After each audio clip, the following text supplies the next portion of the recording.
দাঁড়াও, আজকে ডিনারে কি বানাচ্ছি, এদিকে আসো দেখো। তোমাদের পছন্দের জিনিস বানাতে বানাতে আমি অস্থির হয়ে যাই। কি বানাচ্ছি এগুলো? কি এগুলো? দাঁড়াও, কি বানাচ্ছি দেখো। আর এই গরমে পাগল পাগল মনে হয়।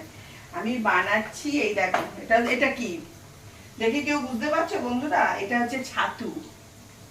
ছাতু দিয়ে, ছাতুর মধ্যে পুর করে করে, এটা তুমি পরোটাও করা যায়। আমি এগুলোকে লিট্টি বলে, লিট্টি আলুর চোখা বলে না। এটা আমি এয়ার ফ্রায়ারে একবার করেছিলাম, এয়ার ফ্রায়ারেরটা অতটা ভালো লাগছিল না খেতে আমার। মানে মানে বড্ড একটু শক্ত শক্ত হয়ে গেছিল, তাই তেলে ভাজি বেশ ভালো লাগে। এটা পরোটা করেও খাওয়া যায়, অল্প তেল দিয়ে পরোটার মতনও করে খাওয়া যায়। তো ময়দা আর আটা, ময়দা আটা মিশিয়েই করছি, খালি ময়দা খাওয়া তো অত ভালো না, সেই জন্য আটা ময়দা মিশিয়েই করছি।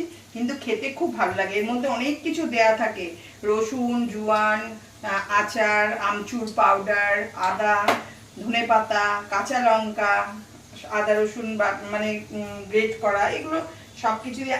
আরেকটা সাথে, এর সাথে আলুর চোখা করলে খুব ভালো লাগে, বা বেগুনের ভর্তা। আর অত কিছু আমি করতে পারছি না। চাটনি বানিয়েছি, এটা হচ্ছে ধনেপাতার চাটনি। এটা একটু কড়াইতে নাড়তে হয়, শুকনো শুকনো করতে হয়। আমার জিভ দিয়ে জল বেরিয়ে যাচ্ছে চাটনিটার গন্ধে, এত ভালো চাটনিটার গন্ধ বেরোচ্ছে। আর এই যে বানানো হয়েছে এতগুলো, সবে 4টে বানানো হয়েছে, আরো 4-5টা বানাবো, আমাদের হয়ে যাবে।